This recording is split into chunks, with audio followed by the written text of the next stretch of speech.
Bismillahirrahmanirrahim. Assalamualaikum warahmatullahi wabarakatuh. Alhamdulillahirabbil alamin. Wassalatu wassalamu ala asyrafil anbiya'i wal mursalin sayyidina Muhammadin wa ala alihi wa sahbihi ajmain. Allahumma shalli ala sayyidina Muhammadin wa ala ali sayyidina Muhammad. Baik, di sini saya akan menjelaskan atau menjawab beberapa pertanyaan. Namun sebelum itu saya akan memperkenalkan diri. Saya Soma dari Fakultas Usuluddin dan Pemikiran Islam Universitas PTIQ Jakarta. Pada kesempatan kali ini saya akan menjelaskan dua tafsir mengenai biografi, metode, corak, dan karakteristik. Saya mengambil dua tafsir. Yang pertama adalah tafsir Al-Manar, kemudian tafsir Al-Munir. Nah, tafsir Al-Manar ini adalah tafsir yang ditulis oleh Syekh Muhammad Rashid Ridho, yang dimana beliau juga merupakan murid dari Syekh Muhammad Abduh. Pada awalnya tafsir ini dibuat dalam majalah Al-Manar pada tahun 1898, namun berhenti pada surah Yusuf, kemudian dilanjutkan oleh Syekh Muhammad Rashid. Dalam tafsir ini kemudian pertama menggunakan metode tahlili atau analitis, di mana pada tafsir ini menjelaskan ayat demi ayat dan di dalamnya lengkap dengan penjelasan bahasa, sabab nuzul, kemudian konteks. Tafsir ini menggunakan corak adabi ijtimai atau sosial kemasyarakatan dengan menekankan relevansi Al-Quran dengan kehidupan modern dan rasionalisme ajaran Islam pada saat itu.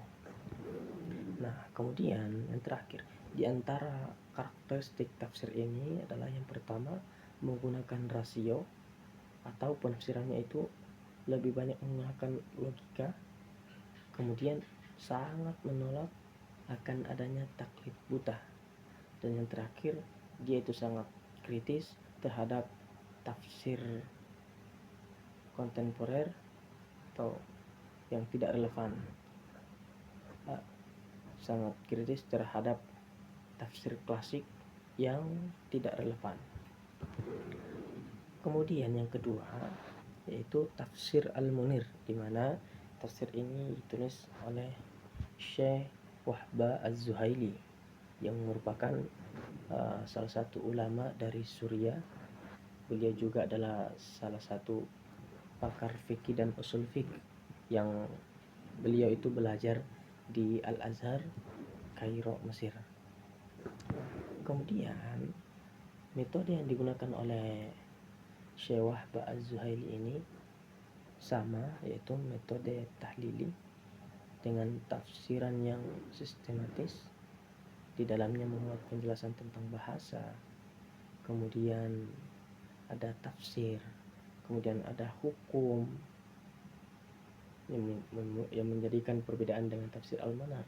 Kemudian beliau juga menyertakan hikmah daripada ayat di dalam tafsirnya. Nah, untuk corak dari tafsir Al-Munir ini menggunakan corak fikih dan kontemporer. Kemudian membandingkan pendapat mazhab. Setelah beliau bandingkan pendapat mazhab ini, beliau memberikan kesimpulan yang moderat.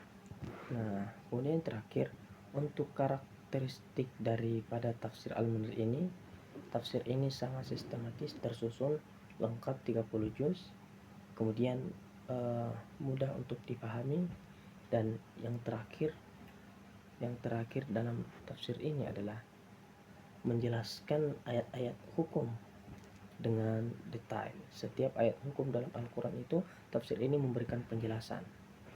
Kemudian pada soal yang kedua, apakah kemudian kondisi sosial dan politik itu berpengaruh terhadap corak penafsiran Al-Quran? Maka jawabannya adalah ya. Kondisi sosial dan politik sangat berpengaruh terhadap corak penafsiran Al-Quran. Kenapa? Karena para mufassir menafsirkan Al-Quran itu bukan dalam ruang yang hampa, melainkan melihat konteks pada zaman mereka. Kenapa? Karena tafsir mereka itu dibuat untuk memberikan solusi terhadap permasalahan-permasalahan yang ada pada masyarakat saat itu. Kemudian soal selanjutnya adalah bagaimana kondisi sosial politik pada zaman Sayyid Qutb, yaitu di Mesir, terutama terkhusus ketika beliau menulis tafsirnya itu tafsir fi zilalil Quran. Nah, kondisi pada saat itu, kondisi sosial dan politik itu sangat bergejolak. Kenapa? Karena Mesir itu baru merdeka dari pemerintah kolonialisme Inggris. Nah, setelah merdeka muncul pasukan militer Gamal Abdul Nasir. Nah, yang kemudian aturan-aturan yang dibuat dari pemerintah pada saat itu menurut Sayyid Qutb sangat tidak relevan dengan kondisi masyarakat yang ada, sehingga terjadi ketegangan atau terjadi perbedaan pandangan antara pemerintah Mesir pada saat itu dengan gerakan Islam. Nah, kondisi yang seperti inilah yang menjadikan corak penafsiran dari Sayyid Qutb ini sangat dipengaruhi, yang dimana penafsiran beliau itu sangat penuh dengan semangat perlawanan, kemudian kritik sosial, kritikan terhadap pemerintah Mesir pada saat itu. Kemudian yang terakhir adalah apakah gagasan keras atau radikalnya Sayyid Qutb dalam mengomentari pemerintah saat itu bisa dimaklumi. Nah, kalau kita lihat dari historis, kondisi politik pada saat itu yang sangat represif, penjara, kemudian eksekusi, menjadikan tafsir Sayyid Qutb ini sebagai bentuk perlawanan terhadap pemerintah. Jadi label radikal yang kemudian diberikan kepada Sayyid Qutb pada saat itu bisa dimaklumi karena kita artikan sebagai hanya sebuah respon terhadap kondisi sosial dan politik yang kemudian beliau alami pada saat itu. Jadi meskipun gagasan dari Sayyid Qutb ini sangat keras, tetapi gagasan beliau itu sangat bisa dimaklumi. Produk dari pengalaman pahit dan kemudian politik yang sangat menekan umat Islam pada saat itu. Dan kemudian beliau beranggapan bahwa aturan-aturan yang diterapkan oleh pemerintah Mesir pada saat itu sangat merugikan orang-orang Islam. Mungkin itu yang bisa saya sampaikan. Mudah-mudahan ada manfaatnya. Kalau ada kurangnya itu datangnya dari diri pribadi. Saya akhiri dengan ucapan Assalamualaikum warahmatullahi wabarakatuh.